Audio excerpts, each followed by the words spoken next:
Welcome to Missing the Magic, your husband and wife Disney duo. Michelle is the pixie dust optimist, cheering for warm churros and stunning fireworks. Joe is the grumpy realist, calling out lines and prices that miss the mark. We give credit where Disney makes magic and call them on it when they don't. From parks to cruises, films, and food, clear takes and sharp laughs await. Skip the fluff, keep the fun, and get tips for a smoother trip.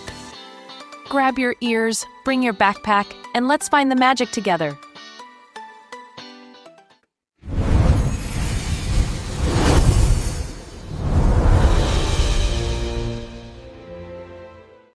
So how about we run through these positives real quick? No need to dwell. So the number one I had was the overall emotional arc. The cruise started as a mediocre experience for me. My expectations were extremely low, and it became an absolute joy by the time we were there. Mm-hmm. I was sad to leave the ship. Yeah. I was sad to leave the friends that we made, and I was sad to leave the staff. I mean, I asked Himmy. I thought Himmy was the greatest. That was like so cool seeing him every night. Right. So I miss all that. None of that stuff that I look forward to in the first 2 or 3 days that we were there. Right. So. And I think for you and for me, because it had been so long, that was kind of the first time cruiser in you. Correct. Where maybe going into, the next cruise. Now, the other thing too for us is the next cruise is going to be shorter. Right. So it's. And cheaper. It's going to be how quick are we going to get into that niche? That's or my hope. Are we going to get to my a hope niche is that like we did? I'll know what to expect now, and I can start enjoying it from day one. Mm-hmm. Right. That's my hope. True. And I think that's the other part of it too, was because this was your first time on a cruise. In general, you didn't know what to expect or how to do everything, where now it's like, all right, I don't have to go to everything. I don't have to feel rushed. I can go to dinner. That was really the realization that happened about midway through was, God, I'm trying to let me just pick and choose the things that I want to do. I was so hyped up about doing everything that for the first 2 days, I didn't do anything. Right. It was like I was just completely seized up with indecision. Right. And I think also thinking, okay, we're not going to find another Hemi. We're not going to find, but our wait staff is probably going to be exceptional because. So that's the next couple that we have here. So proper shout outs. Mario is the first one. He was our head waiter. It took a little while for him to warm up. Right. Like the first night, a little iffy. But by the time he started doing magic tricks for us, and he started bringing dishes out to us that he thought we'd like. Right. It was awesome. Mm-hmm. It was like you literally had a personal guide for dinner at that point in time. And again, that's where I kind of worry in a way, going on a shorter cruise, that it's by the time we get that comfort zone, it'll be the end of the cruise. So there's my con to your pro of, I'm hoping we enjoy ourselves enough on the shorter cruise. Well, and if we don't, we'll just take longer cruises. And then, we just go. It solves that. Okay. So his attention to detail was incredible. Yes. He was proactive. Like if he even suspected that something wasn't right, he was on top of it. Yeah. And he made us feel like we were part of the family. He gave us a gift. Yeah. The picture that he took. Mm-hmm. You're following him on Instagram now. Yeah. And he really, because you see him at the end of the day, right? You spent the whole day doing stuff on the ship or excursions or whatever, and you see him at the end of the day, and he was such a breath of fresh air at the end of the day. Right. It was a great way to kind of wind down your evening. And he made what would have been a mediocre dining experience a couple of nights, because I wasn't thrilled with all the venues. Right. He made the experience so much better. Right. Yeah. Credit to him, credit to Disney for that. And we were very fortunate to have him for our head waiter. Mm-hmm. Here's we talked about her already, but I have to mention Veronica. So Veronica, the one night, she was one of the photographers that was out. And she was up in like some obscure space up by the stairs or something like that. Nobody was going up there to get pictures done because everyone was down on the floor in the main atrium. Right. So we're like, let's go get our picture done. Right. And most people are like, all right, you stand there, you stand like this, snap, snap, snap. All right, have a nice day and you go on. Right. She was having fun. She was having us do different poses. She was joking around with it. Mm-hmm. And she just had this air of comfort and casualness about her. The next night we looked for her specifically and found her. Mm-hmm. And then I forget which night it was. It was late in the cruise. Right. We went by and they were doing pictures. And she walked up to me right. to ask to do our pictures again. So she's literally, coming to find us to do our pictures. It was like having her own personal photographer. Yeah. Yeah. She did it, and she had such a great personality, big giant smile. Not once did she solicit us to give a good review or anything like that. There was a lot of that on the ship, and sometimes it was overwhelming. Right. I found it annoying that people were. The fact that Disney makes them have to sell themselves like that, I think, is a problem. Yeah. Yeah. If you do a good job, you go above and beyond, I'm going to acknowledge you. You don't need to ask for it. Right. And she didn't. She never did. She just did the best job that she could do. Mm-hmm. And it totally came through. And she got, I worked on a joy to work with there. See, he didn't work with her. There's a model for her, right?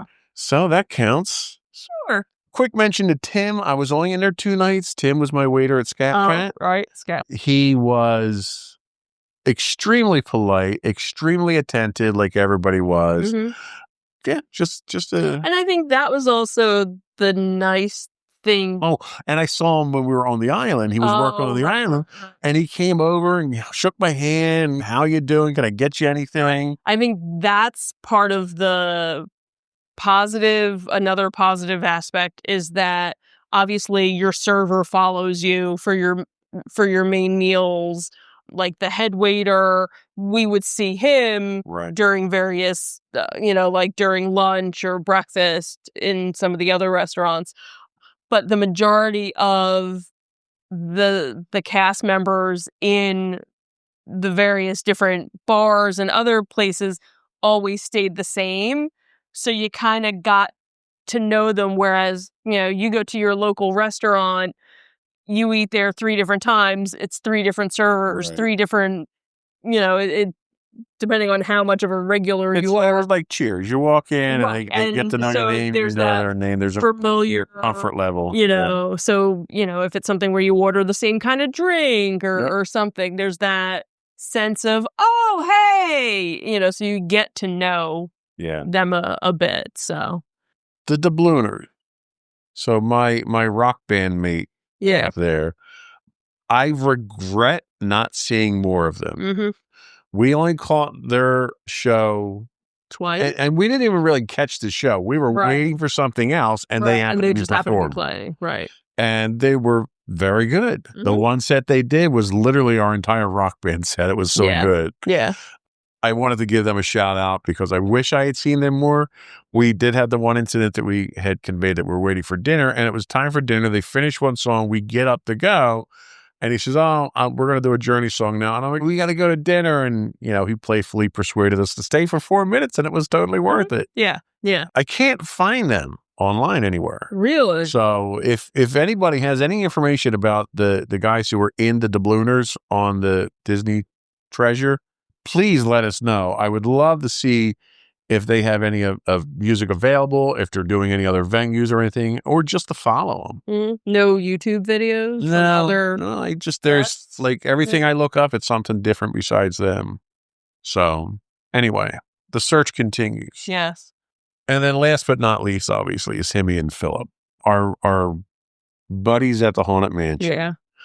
They made the cruise. Mm-hmm. Everything else was great. It was all the cherry on top and everything, but it was Hemi and Philip cream that really made the cruise, for me at least. They made you feel like you were part of the show. And it wasn't just us. They would do that to anybody who came up to the bar. Right. And that's what it kind of seemed like on the last night. you could tell, like, everybody that was there. And sat at the bar at some point in time. We were like, I don't want to say we were the class clowns but like we were the ones. And the thing was, not all of us had been there all together at the same time. Right. Yeah, it was a collection of people that all sat at the bar at various times during the cruise. Right, and had came back for the last night. Right, and just had this, hey, this is our last night. We want to party with you guys. Like, we took a big giant group photo. The one person was like, hey, if you want the photo, that was give me vice your principal.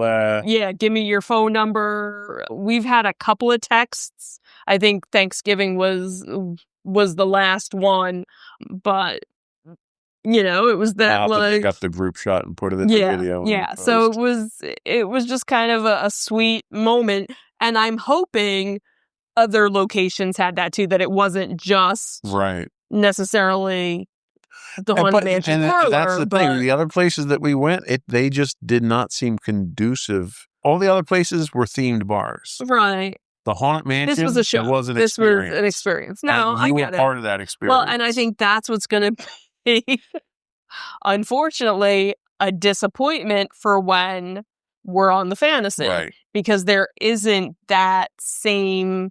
It's just going to be. And it's a shorter cruise, so it's just we'll going have to find be something else. Far. Yeah. Maybe but you know what? You get enough drinks in you, by the end of the night, it doesn't matter what the experience is, right? Or maybe we'll see more shows because we won't. There you go. That was probably the other thing, because we wanted to go to the Haunted Mansion because that was the show. That was the whole reason we went on the cruise. Well, true. That too. But I'm saying there were other nights that there were different shows going on, and I think part of it was, we don't want to miss what's going to happen in the mansion. That was it. You never knew what was going to happen. Because we could totally miss out on some inside joke that we're never going to... Right. Because every time that you were there, you had such a good time. Right. It wasn't just coming in, sitting there, and drowning in your beer. It was... Right. And who's going to sit next to you? Who's going to say this? Who's going to ring the bells? Right. And obviously, it wasn't like that for everybody that went You had to make the effort. Right. But you had once to be you part made of that effort, you were in. You had to be part of the club. It didn't take much to get in the club. Right. Sitting at the bar. Right. Literally, if you just sat at the bar, you became part of the show. Right. Right. No, I agree. It wasn't like you had to know somebody or a secret password. It wasn't. Right. There was no ramp up to it. Right. You were like that once you got to right. the so I think that's where, for me, going on the next ship, it's the nightlife isn't going to be as right. I'm sure we'll see. We'll figure it out, and we'll tell you all about it when we do it. But so that one's in May, so you got time. That is my list. How unreasonable was my list? I don't think it was unreasonable at all. I think it very valid points for sure.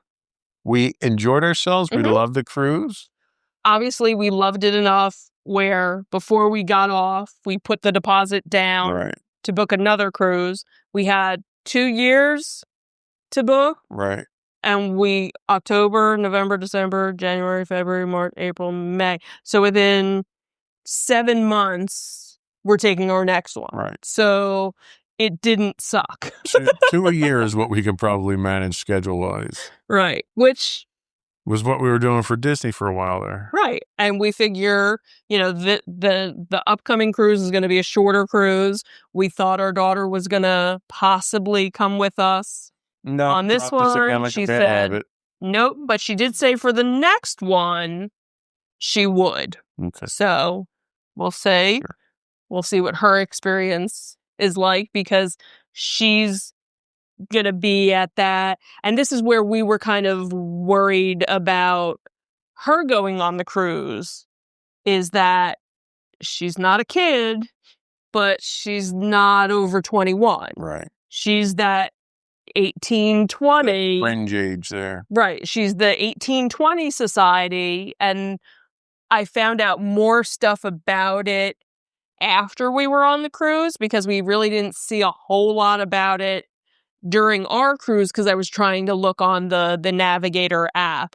And one of the things that I found afterwards was that a lot of times what they do is they'll have their initial get-togethers with the older kids, young adults, and they basically say, okay, you tell us what you want to do and we'll put it in the system. So basically they get to write what they want to do. So there are some cruises where maybe once a day they do something, and there are other cruises where they do more stuff. The only concern that I have with that is that probably requires more initiative than I think our daughter is known for. And that's the whole thing. Maybe by the time, she's just started, just finished her first semester of college. My God.